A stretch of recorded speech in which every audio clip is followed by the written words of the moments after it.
자, 지금부터 14번 문제 해석하기 들어가는데 꼭 기억해야 될 거 하나 있어요. 그러니까 여러 가지 이제 시험 문제가 어렵게 내는 방법이 있는데, 만약에 시험 문제를 평이하게 내겠다.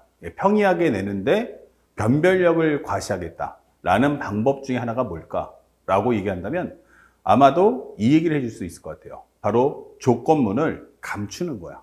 다시 말하면 현재 여기 있는 지문들의 내용을 싹 다 그림에 다 넣었더니 문제가 풀려. 그러면 이건 정말 쉬운 문제죠. 그리고 다시 말하면 조건문에 해당하는 내용이 없다가 아니고 조건문의 내용을 이제부터 나는 감출 거야. 이게 되는 거예요. 그 감췄을 때 학생들이 과연 그 생각을 할 수 있을까? 라고 질문하고 싶은 거죠. 자, 그 내용들을 하나하나 볼 텐데, 첫 번째 우리가 생각할 수 있는 것은 첫 번째 도형. 우리가 알고 있는 원이나 삼각형이 나오겠죠? 자, 여기서 가장 중요한 키워드가 뭐죠? 라고 한다면 사실상 각도가 제일 중요합니다. 각도. 아시겠죠? 그래서 상대방이 언급하지 않아도 여러분들이 값을 구할 수 있다면 이 각도에 해당하는 값을 항상 추가적으로 꼭 입력해야 한다는 걸 잊지 마세요. 그러니까 보통 상대방이 주는 말을 들었을 때 길이, 그러면 길이 값은 잘 넣어요.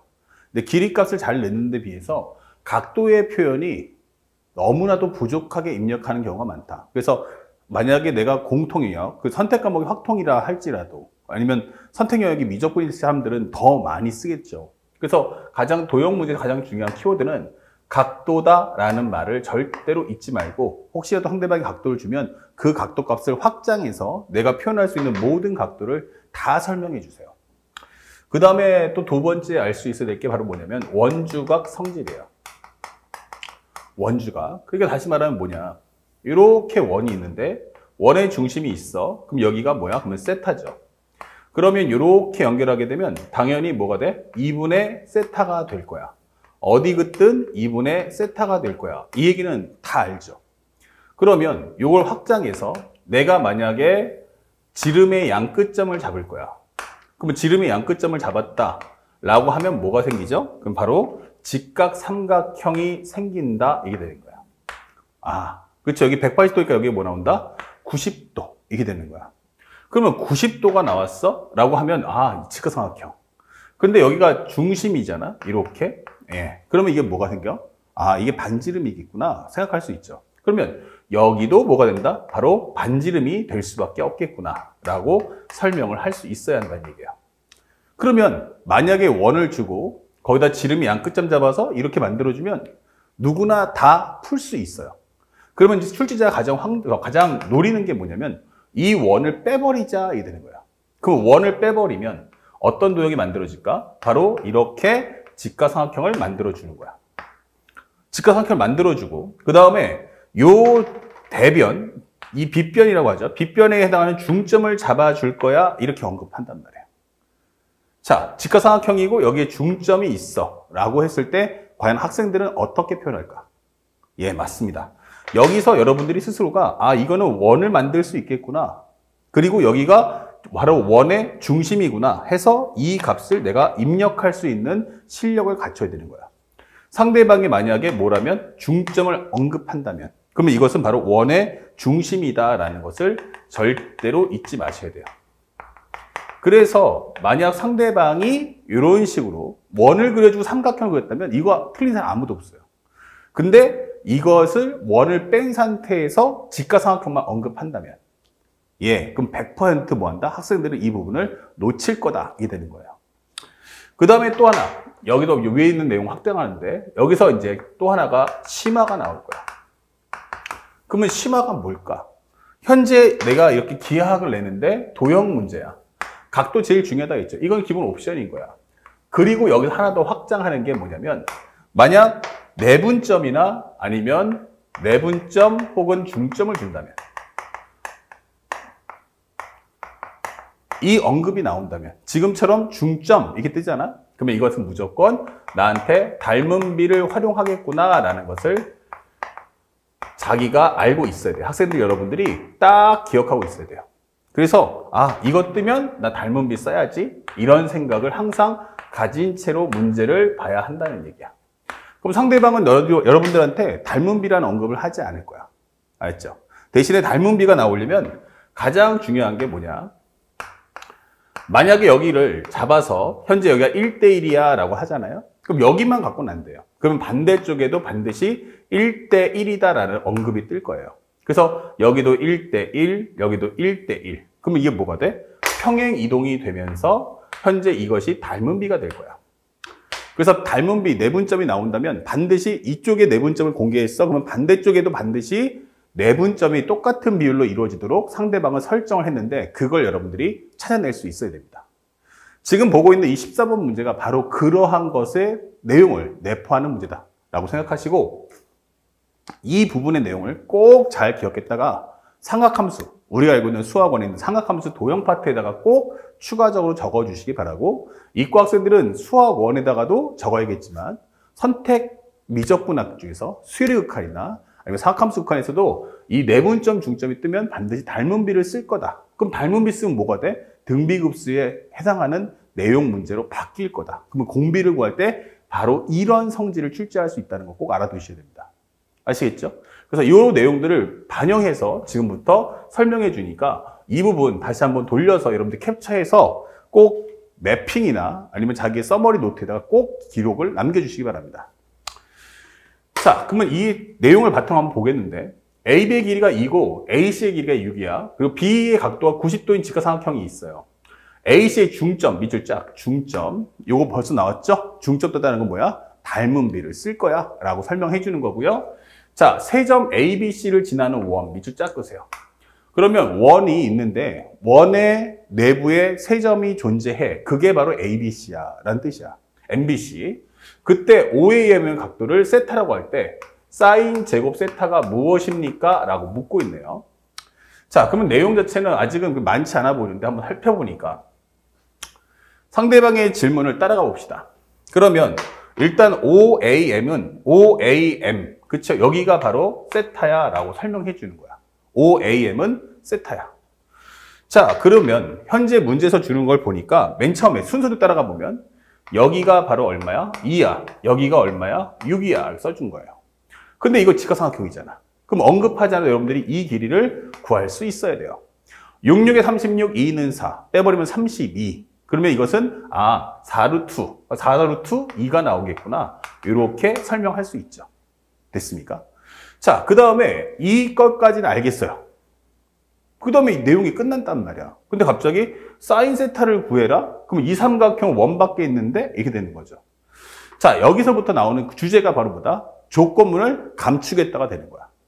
그러면 첫 번째 우린 순서대로 한번 가보는데 문제에서 뭐라고 했어요?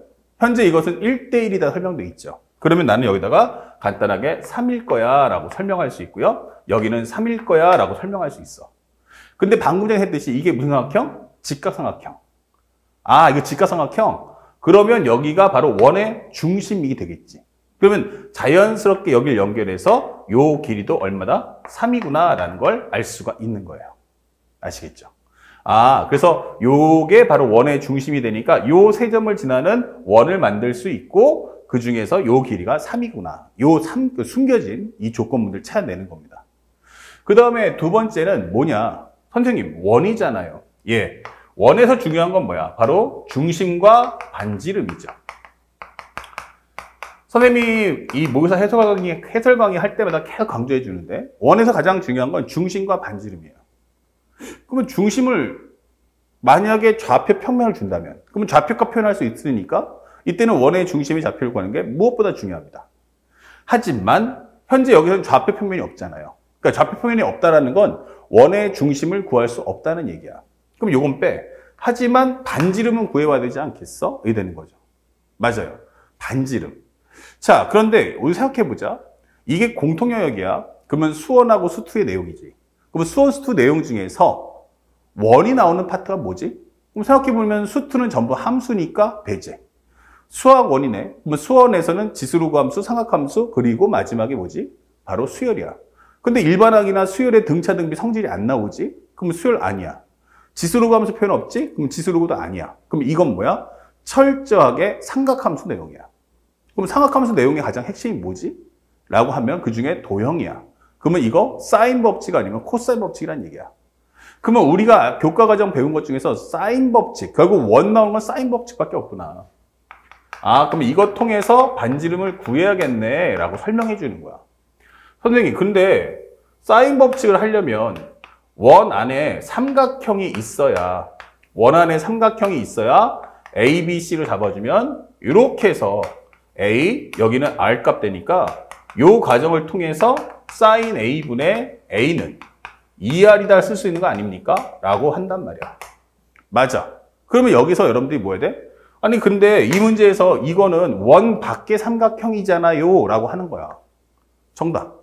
그럼 내가 지금부터 뭐 해라? 원 안에 있는 삼각형을 찾아내라. 그래서 문제 지문에 원 위에 점 MBC를 주는 거야. 아, 그러면 요 MBC를 연결해서 이 삼각형을 만들 수 있겠구나. 이렇게 되는 거죠. 아, 이 삼각형 만들구나. 그러면 이거 갖고 사인 법칙 쓰라는 얘기야. 특히 길이를 3, 3, 4루트이니까 뭐든지 다 구할 수 있지. 그 중에서 내가 간단하게 여기다 알파를 한번 잡아볼게. 그럼 여기도 당연히 알파가 되겠지. 그쵸? 그러면 첫 번째 우리가 알 수 있는 게 뭐지? 하면 살짝 지워주고. 이 상태라면 우리가 알고 있는 것, 바로 사인 알파분의 3이라는 것은 바로 2R과 같다. 이런 설명을 할 수 있는 거야. 사인 알파분의 얼마? 3은 2R이다. 결국 반지름이란 결국 2 사인 알파분의 얼마 나온다? 현재 3이구나. 이게 되는 거죠. 자, 그러면 사인 알파를 어떻게 구해? 라고 하는 거야. 사인 알파를 구하는 방법은 여러 가지가 있어. 사인 알파는 세변의 길이를 알고 있잖아. 그러면 뭐 하면 돼? 코사인 법칙 써가지고 나는 사인 알파 값을 구할 수도 있어. 하지만 한번 생각해보자. 이게 뭐지? 이게 되는 거야. 현재 이 내용에서 1대1이라는 말을 줬잖아. 현재 여기에 중점이다라는 것은 분명히 이 닮은비 쓸 거란 뜻이야. 그럼 닮은비를 어떻게 쓸까? 선생님이 여기서 이 m이라는 값을 쭉 하고 연결해 줄 거야. 그럼 얘가 뭐지? 그럼 반지름이야. 이게 되는 거야. 맞죠? 그리고 현재 여기서 이 B하고 O를 연결해 줘. 그리고 요 C하고 O를 연결해 줘. 그럼 현재 요 길이도 어떻다? 다 반지름이네. 이게 되는 거죠. 그리고 여기 있는 3하고 3이 같죠. 다시 말하면 삼각형에서 세 변의 길이 관계가 뭐다? 아, 일치하네. 그러면 이 도형의 이름 뭐야? 바로 합동이다가 되는 거야. 뭐 한다고? 합동. 그러면 여기서 내가 쭉 연결해서 수선의 발 내리면 결국 이것은 뭐가 된다? 현재 요 길이와 그 다음에 요 길이도 같다. 이게 되는 거죠. 그쵸? 그러면 연결하는 순간 합동이 되려면 여기 내릴 때 바로 여기가 수직이 될 수밖에 없다. 1대1. 그러면 더 중요한 건 봐라. 여기 비율이 몇 대 몇이야? 1대1. 여기도 몇 대면? 1대1. 그러면 이걸 평행이동하게 되면 당연히 뭐가 돼? 이 조그만 삼각형과 이 큰 삼각형은 서로 닮은비 관계다. 이게 되는 거예요. 그래서 우리는 좀 더 손쉽게 요 값을 구할 수 있다. 물론 코사인 법칙 풀어서 문제 풀 수도 있지만 다음 시험에서는 코사인 법칙을 쓰지 못하는 설정을 줄 거야. 그때 요게 1대1, 여기도 1대1이기 때문에 닮은비를 통해서 현재 평행이동이 가능하다는 이 성질을 절대로 잊으시면 안 돼요. 그러면 현재 여기가 1이죠? 여긴 3이죠? 그럼 이것도 절반이니까 2루트 2이겠네. 이렇게 되는 거야. 자, 그림은 현재 문제 있는 그림에다가는 내가 갖고 있는 종합 지식을 다 집어넣으세요. 하지만 실제로 식을 뽑을 때는 딱 필요한 특정 범위만 갖고 오세요. 다시 말하면 첫 번째가 이거였다면 두 번째, 나는 저기서 삼각함수 중에서 알파를 포함하는 이 삼각형만 필요해. 그럼 여기가 3, 여기는 얼마야? 그러면 2. 그 다음에 여기는 얼마야? 그러면 간단하게 2루트 2다. 이렇게 표현할 수가 있죠. 여기 1이네. 자, 그러면 사인 알파는 뭐죠? 이게 되는 거야. 사인 알파? 그러면 이거는 3분의 1. 뭔지 모르지만 코사인 알파도 구할 수 있다. 그러면 여기는 3분의 2루트 2. 쓸지 모르겠지만 탄젠트 알파도 구한다면 여기는 2루트 2분의 1이 나올 거야 라고 설명하시면 되는 거예요. 그러면 이 값을 넣어주는 순간 여기는 2분의 3. 사인 알파는 얼마지? 그러면 3분의 1. 아, 그러면 반지름의 값은 2분의 9구나. 이렇게 문제를 설명할 수 있죠. 그러면 우리가 지금 구했던 이 반지름의 값이 이제 2분의 9 이렇게 되는 겁니다. 됐습니까? 아니면 알파 구할 때 이 큰 삼각형을 이용해서 문제를 풀어도 지장은 없어요. 다만 이렇게 연결해서 우리가 뭐 할 수 있다? 반지름의 값도 구할 수 있다는 거 알아두시고요. 자, 그리고 현재 여기 평행이동되기 때문에 닮음비라는 것도 잊지 마세요. 자, 여기까지 다 구했어요. 그러면 반지름도 구했는데 생각해보니까 지금 이 설정은 두 번째. 내가 구하는 건 사인 세타 아니야? 이렇게 되는 거죠. 그러면 현재 여기 길이가 얼마였어? 그러면 3. 여기는 반지름이니까 2분의 9. 여기는 세타 값 이렇게 되는 거예요. 자, 그러면 여기서 문제를 풀어달라는 거야. 사인 세타를 어떻게 구해? 그래요. 사인 세타를 구하는 게 어렵죠. 그런데 여기서 어떻게 구하지? 그러면 한각과 맞은편, 한각과 맞은편? 아니면 코사인 법칙을 써야 되는데 결국 이 길이를 어떻게 구해? 이게 되는 거야. 물론 현재 중요한 게 모르는 문자가 몇 개야? 2개죠. 각도도 몰라, x도 몰라.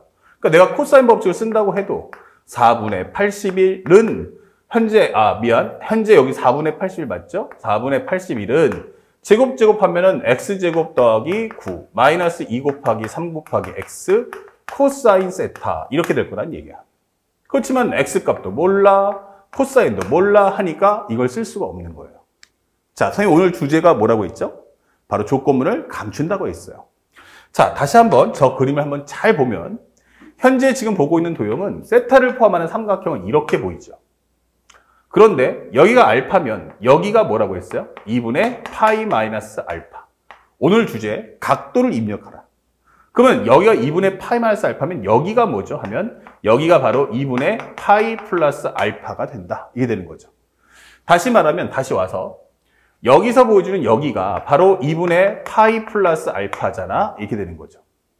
아, 그러면 한각과 맞은편 길이 관계, 한각과 맞은편 관계. 이렇게 풀 수 있죠. 그러니까 이게 자체가 꼭 있어야 될 건 아니구나. 그러면 더 편하게 내가 그러면 사인 세타니까 그러면 첫 번째는 사인 세타분의 2분의 9는 사인 2분의 파이 플러스 알파분의 얼마? x와 같다. 이 되는 거야. 그럼 내가 구하는 값을 최적화 정리하면 사인 세타라는 것은 넘겨주고 여기 있는 2분의 9 곱하기 역수해주면 x분의 1 곱하기 올라가면 현재 요것만 한번 정리해 볼게. 요 값은 뭐야? 2분의 파이 플러스 알파 2사분면 그리고 y축과 벌어진 각도니까 코사인 알파가 된다. 그럼 코사인 알파 앞에 구해놨잖아. 여기는 얼마다? 3분의 2 루트 2야. 이게 되는 거야.